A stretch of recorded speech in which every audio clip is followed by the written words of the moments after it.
শরীফ ওসমান হাদি শহীদ তার বিচারের যে প্রসঙ্গটি এসেছিল, গুজব কখনো জাতীয় সংসদের বিবেচ্য বিষয় নয়। মির্জা আব্বাস ওনার বিষয়ে সর্বশেষ জানা প্রয়োজন। ধন্যবাদ। যে দুইজন ঋণখেলাপি সরকার দলীয় তাদের বিষয়টি। আসসালামু আলাইকুম মাননীয় স্পিকার, আপনাকে ধন্যবাদ। আমরা গতকালকেই সংসদ অধিবেশনে মাননীয় সরকার দলীয় চিফ হুইপের পক্ষ থেকে একটা বার্তা এখানে পেয়েছি যে বাজেট অধিবেশনকে প্রাণবন্ত করার লক্ষ্যে আমাদের সকলের উপস্থিতি এবং এখানে মনোযোগের সাথে নিয়মিত অবস্থান করা এ বিষয়ে দৃষ্টি আকর্ষণ করা হয়েছে। এই প্রেক্ষিতে আমি দুটো বিষয় আমার জানার বিষয়। একটা হচ্ছে যে আমরা শুরু থেকেই তার জন্য প্রাণ খুলে দোয়া করি আমাদের বর্ষিয়ান রাজনীতিবিদ এবং এই সংসদের একজন বিজ্ঞ পার্লামেন্টারিয়ান জনাব মির্জা আব্বাস তার শারীরিক সর্বশেষ অবস্থা সম্পর্কে এই পার্লামেন্ট এখন পর্যন্ত আনুষ্ঠানিকভাবে আমরা কিছু জানতে পেরেছি এটা আমার মনে পড়ছে না। আমার প্রথম কথা হচ্ছে যে এই বিষয়ে তার সর্বশেষ পরিস্থিতি, পার্লামেন্টে তার শপথ গ্রহণ এবং তার শারীরিক সর্বশেষ অবস্থা। দ্বিতীয় হচ্ছে সরকার দলীয় আরও দুইজন সংসদ সদস্য যারা ঋণখেলাপি অবস্থায় আছেন, মামলা চলমান রয়েছেন, সেই বিষয়টিও এখানে সর্বশেষ পরিস্থিতি আমাদের সামনে। আমার মনে হয় আমরা একজন সংসদ সদস্য হিসেবে জানা দরকার যে ওনারা এখনো পর্যন্ত পার্লামেন্টে অংশগ্রহণ করা কিংবা না করার প্রশ্নে তারা কি ভূমিকা পালন করতে পারছেন।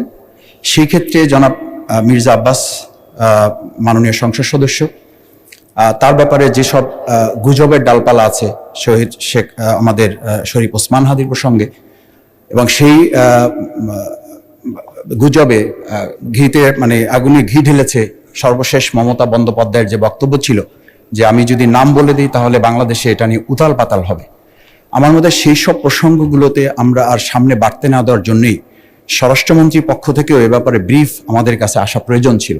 আমি তিনটি বিষয় নিয়ে আসছি। একটা হচ্ছে আমাদের বিজ্ঞ পার্লামেন্টারিয়ান বর্ষিয়ান রাজনীতিবিদ জনাব মির্জা আব্বাস ওনার বিষয়ে সর্বশেষ জানা প্রয়োজন। ধন্যবাদ। দ্বিতীয় হচ্ছে আমাদের যে দুইজন ঋণখেলাপি সরকার দলীয় তাদের বিষয়টি, এবং সর্বশেষ শরীফ ওসমান হাদি শহীদ তার বিচারের যে প্রসঙ্গটি এসেছিল এ ব্যাপারে যে গুজব আছে সে ব্যাপারে জানা প্রয়োজন।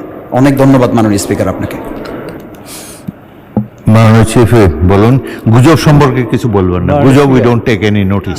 মাননীয় স্পিকার, এই অনেকগুলো বিষয় পয়েন্ট অফ অর্ডার হয় না, আপনি অ্যালাউ করেন না, অনেক সময় হতে পারে, কিন্তু এটা না হলেই খুব ভালো আমাদের। আর উনি একটা কথা বলেছেন যে আমাদের বর্ষিয়ান রাজনীতিবিদ মির্জা আব্বাস সম্পর্কে জানতে চেয়েছেন, এটা আপনি মাননীয় স্পিকার আপনি বলতে পারেন। আর দ্বিতীয়ত হলো যে দুজন মাননীয় সংসদ সদস্য, এটা সাবজুডিস ম্যাটার, এটা কোর্টে আছে। মাননীয় স্পিকার কোর্ট সিদ্ধান্ত দিলেই কেবল সিদ্ধান্ত হবে, এর আগে তো এ বিষয়ে কোনো কিছু বলার সুযোগ নেই। তা আমি মনে করি মাননীয় স্পিকার বাইরের বিষয়গুলো যেগুলো প্রয়োজনীয় নয় সেগুলো আমাদের পয়েন্ট অফ অর্ডারের নাম বলে আমাদের পার্লামেন্টের সময় যাতে না যায় সেদিকে আপনি দৃষ্টি রাখবেন। ধন্যবাদ মাননীয় স্পিকার। ধন্যবাদ। আমি বলতে যাওয়ার আগেই আপনি বলে ফেলেছেন এগুলো কোনো পয়েন্ট অফ অর্ডার না। তাছাড়া বলতে চাই জনাব মির্জা আব্বাস আমাদেরকে চিঠি দিয়ে জানিয়েছেন তার অবস্থা ক্রমাগত ভালো হচ্ছে, তো যথাসময়ে সুস্থ হলে তিনি এখানে আসবেন। বাকি গুজব কে কি বলেছে, কার সম্পর্কে কি গুজব, এগুলো নিয়ে জাতীয় সংসদ সময় নষ্ট করতে পারে না, এবং সুতরাং পয়েন্ট অফ অর্ডার বলার সময় আপনারা চলমান বিষয়ের উপরে কিছু বলবেন এবং অযথা সংসদের সময় নষ্ট হয় এমন কিছু উত্থাপন তুলবেন না। গুজব কখনো জাতীয় সংসদের বিবেচ্য বিষয় নয়।